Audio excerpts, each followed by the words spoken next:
First up, Get Dressed Belly Button by Lucy Brunelier. So this is an interactive board book in which each page turn puts a new piece of clothing onto this very gorgeous toddler.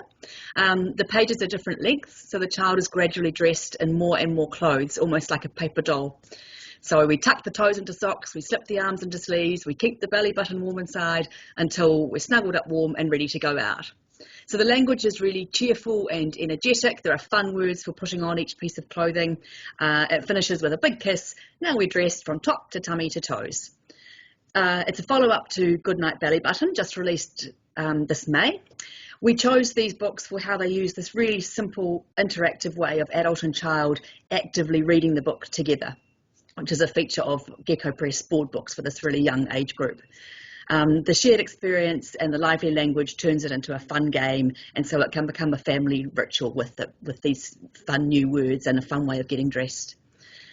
The high production values and unusual format make this a really good gift for babies and toddlers. It's a warm and engaging book for 1 to 3 year olds to learn new words for clothes, for bodies, and to enjoy the ritual of daily toddler routine. Another board book, So Tired, So Wide Awake, written and illustrated by Susanna Strasser. This is a new book in a proven series. It's commercially successful with continuing reprints and sustained sales for its publishers worldwide. And we've just started out with Susanna this year with Can I Sit in the Middle? So Susanna's board books are snowballing stories about a child and her animal friends. The stories have a repeating structure as one animal after another joins in on the action. The language is really clever in its simplicity. There are memorable refrains to share, reading aloud, really satisfying conclusions, so they're proper rounded stories in miniature. We chose this book to follow up Can I Sit in the Middle because it is the early success that kicked off the best-selling series, and on the advice of the Learner Marketing team at our Ask meeting, so it's the one that you wanted. We have a classic bedtime story. It's time for sleep. Everyone is so tired, but each animal has one more thing to do before they can sleep. They have to go to the loo, another forgot to clean their teeth, someone else is thirsty. One by one, they climb out of bed till everyone's piled in the child's bed for a last goodnight kiss. One of the things that makes these books work so well is this character of the child who remains without a name, and is just one of the group of animal friends jumbling along amongst the animals, and seen as an absolute equal. And children really relate to this, and we've heard stories from Susanna about children going into bookstores and asking for the book with the child, is the new book with the child. It's short, it's simple, but it packs in many touchstones. So there's the familiar delay tactics before bed, the 10 in the bed kind of structure with one, then another, a little fart joke at the end, and this very, very charming sleepy cover with all the animals in bed. Diggers, Dozers and Dumpers by Ulla Koernicke. We chose this because Ulla Koernicke has been a core Gecko Press author for many years, and this is a quintessential Ulla Koernicke picture book, very original with dry humour, and in a brilliantly commercial move. I think, as Amber mentioned earlier, he's this time taken on the topic of construction vehicles, a topic that we know that toddlers and young children just love. So there are over a dozen heavy vehicles here. There are excavators and rollers and trucks and tippers and cranes and loaders and lorries, one for each spread. Each spread combines facts and details about the vehicle with a narrative about the animal engineers or the drivers of that vehicle. So we have a really wicked-looking wolf who's transporting the sheep in its excavator, conveniently leaving them in a rather deep hole they can't get out of. So the stories sit alongside information for all the fact lovers. We have all the details to explore about engines and vehicle weight and how things work.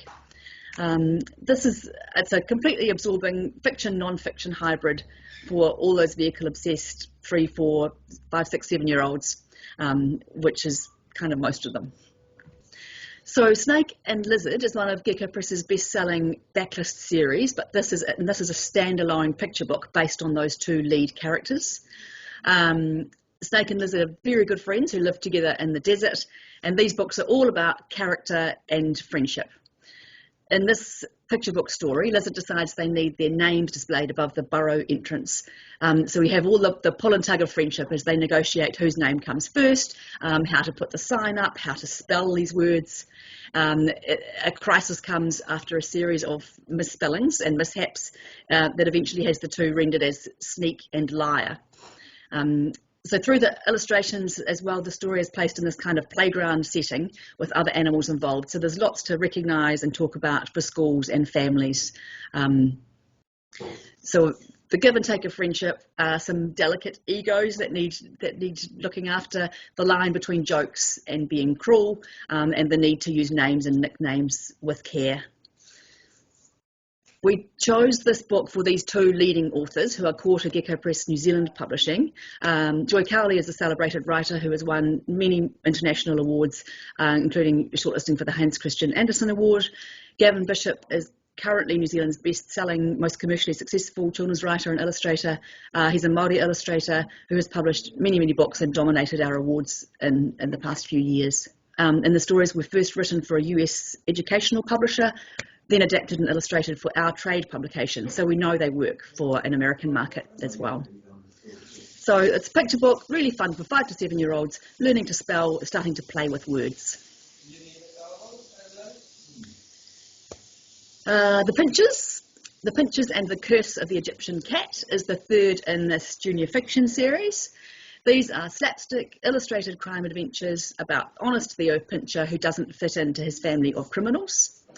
The first book in the series is just released and sold out in the month of release in the UK, Australia and New Zealand, so we're reprinting that now. It's received really great reviews, so we have hopes that this series will become very established. One of my favourite reviews actually came in yesterday from a great agent we work with who said, it's what I call a proper children's book. It's truly outrageously funny. That made me happy.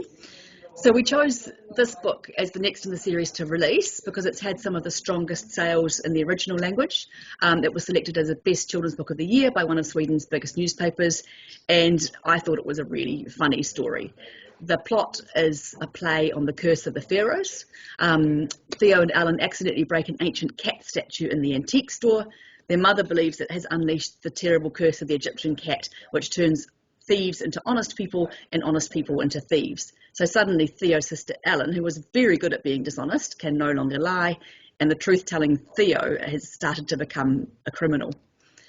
So we have the antics of secret tunnels, break-ins and chaos, but also this existential dilemma for Theo. He is used to not fitting into his family, but now he suddenly does, and so he must decide whether he is or isn't a criminal. Children love the series for the humour and also for the warmth. The Pincher family really care for each other. So it suits our Gecko Press junior fiction really well, where we look for these child-centred, warm and funny books that have proven themselves in their home market and been widely translated and worked around the world. So this book is for newly independent readers. It's a really good one also for reluctant readers with the high illustration and the humour, who want an easy, lively story that will make them laugh and then race on to the next book in the series.